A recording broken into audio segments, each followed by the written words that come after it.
بسم اللہ الرحمن الرحیم۔ ڈیئر اسٹوڈنٹس، السلام علیکم۔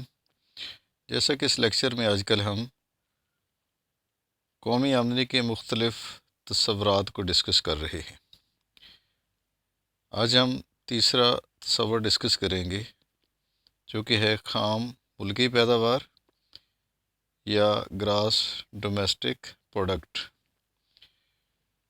گراس ڈومیسٹک پروڈکٹ میں صرف ملک کے اندرونی ذرائع کی آمدنی کو شمار کیا جاتا ہے اس میں بیرونی ذرائع کی آمدنی شامل نہیں ہوتی۔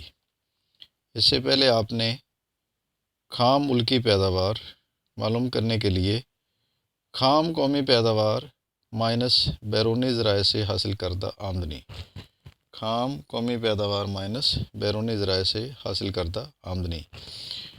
تو اس کے بعد نیکسٹ ٹاپک ہے قومی آمدنی۔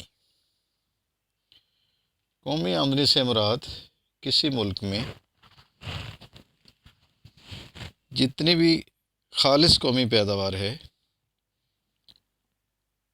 اس میں سے بالواسطہ ٹیکس منہا کر دیے جائیں اور اعانے ایڈ کر دیے جائیں، بس قومی آمدنی از ایکول ٹو خالص قومی پیداوار مائنس بالواسطہ tax plus subsidy. National income is equal to NNP minus indirect tax plus subsidy. اس کے بعد نیکسٹ کانسیپٹ ہے شخصی آمدنی۔ کسی بھی شخص کی سال بھر کی علیحدہ علیحدہ کمائی شخصی آمدنی کہلاتی ہے۔ شخصی آمدنی میں شامل ہوتی ہیں قومی آمدنی پلس انتقالی ادائیگیاں پلس براہ راست ٹیکس مائنس مشترکہ سرمایہ کی کمپنیوں کے غیر منقسم منافع جات مائنس سماجی تحفظ کی کٹوتیاں، تو یہ شخصی آمدنی کہلائے گی۔ نمبر 6 ہے قابل تصرف شخصی آمدنی۔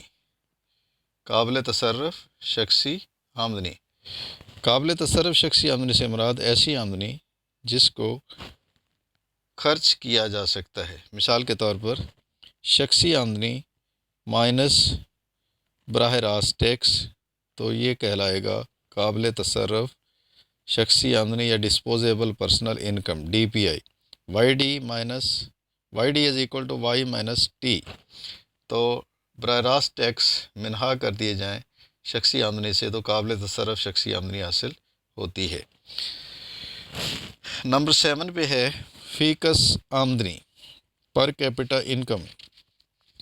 فی کس آمدنی از ایکول ٹو کل قومی آمدنی ڈیوائیڈڈ بائی کل آبادی۔ اگر کسی ملک کی کل قومی آمدنی کو اس کی آبادی پر تقسیم کر دیا جائے تو فی کس آمدنی حاصل ہوتی ہے۔ ڈیئر اسٹوڈنٹس، ابھی ہم ڈسکس کرنے جا رہے ہیں قومی آمدنی کی پیمائش کے طریقے۔ قومی آمدنی کی پیمائش کے 3 طریقے ہیں۔ نمبر 1 پیداوار کا طریقہ، نمبر 2 آمدنی کا طریقہ، نمبر 3 اخراجات کا طریقہ۔ تو سب سے پہلے نمبر 1 پیداوار کا طریقہ۔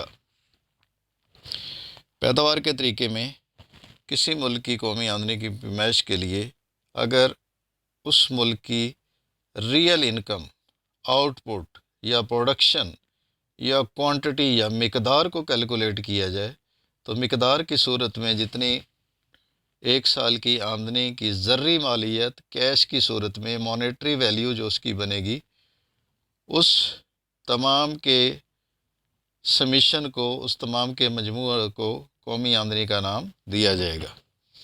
یہ پیداوار شعبہ زراعت سے بھی ہو سکتی ہے، شعبہ معدنیات سے بھی ہو سکتی ہے، صنعتی شعبہ سے بھی ہو سکتی ہے اور خدمات کے شعبہ سے بھی ہو سکتی ہے۔ اس طریقہ سے جب قومی آمدنی کی پیمائش کی جائے گی تو اس میں چند احتیاطیں مد نظر رکھنا پڑتی ہیں۔ نمبر 1 دوبارہ شمار نہیں کرنا چاہیے، دوہری گنتی سے بچنا چاہیے۔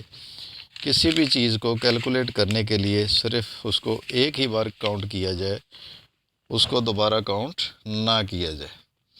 نمبر 2،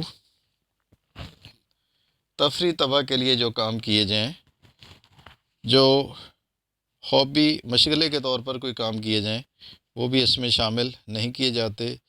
جو بلا معاوضہ خدمات ہیں، ان کی وجہ سے اگر کوئی آمدنی حاصل ہوتی ہے، وہ بھی اس میں شامل نہیں کیے جاتے۔ اور انڈائریکٹ ٹیکس مثلاً سیل ٹیکس اور ایکسائز ڈیوٹی بھی قومی آمدنی سے مائنس کی جاتی ہے۔ ڈیئر اسٹوڈنٹس، اس کے بعد ہم دوسرا طریقہ ڈسکس کریں گے، جو کہ کہلاتا ہے آمدنی کا طریقہ۔ آمدنی کے طریقہ میں آپ کو 2 چیزیں یاد رکھنا پڑیں گی۔ ایک ہوگا، پہلا ہوگا عاملین پیدائش، دوسرا ہوگا عاملین پیدائش کے معاوضے۔ ڈیئر اسٹوڈنٹس، جیسا کہ آپ جانتے ہیں کہ عاملین پیدائش 4 ہیں: زمین، محنت، سرمایہ اور تنظیم، اور ان کے معاوضے بھی 4 ہیں۔ زمین کا معاوضہ ہے لگان، محنت کا اجرت، سرمایہ کا سود اور تنظیم کا منافع۔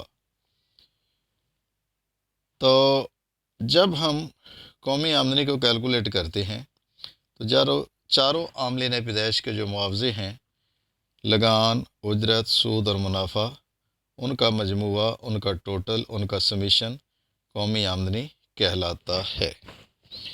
جب اس طریقے سے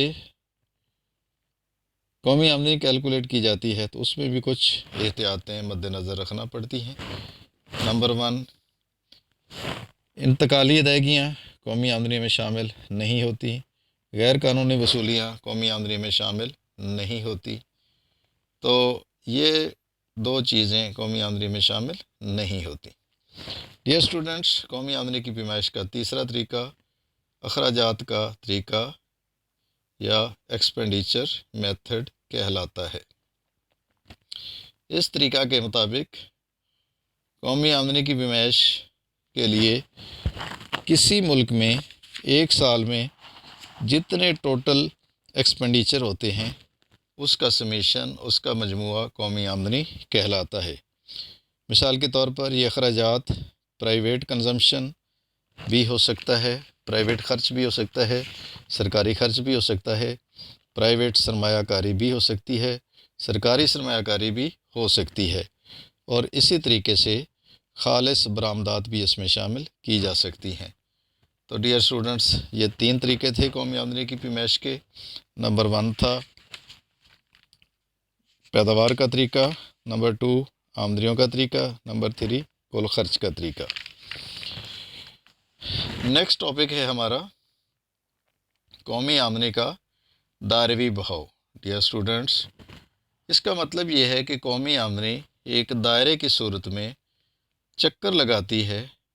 اس عمل کو قومی آمدنی کا دائروی بہاؤ کہتے ہیں۔ ایک طرف صارفین ہوتے ہیں یا گھرانے ہوتے ہیں، دوسری طرف آجرین یا کاروباری ادارے ہوتے ہیں۔ ڈیئر اسٹوڈنٹس، آپ کو یاد ہوگا کہ جو بھی صارفین ہیں، جو بھی ورکرز ہیں، جو گھرانے ہیں، وہ اداروں میں، فیکٹریوں میں، کارخانوں میں جا کر کام کرتے ہیں۔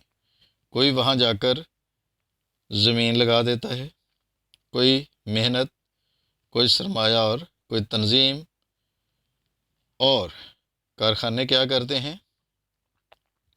کارخانے ان عاملین پیدائش کے معاوضے افراد کو ادا کرتے ہیں۔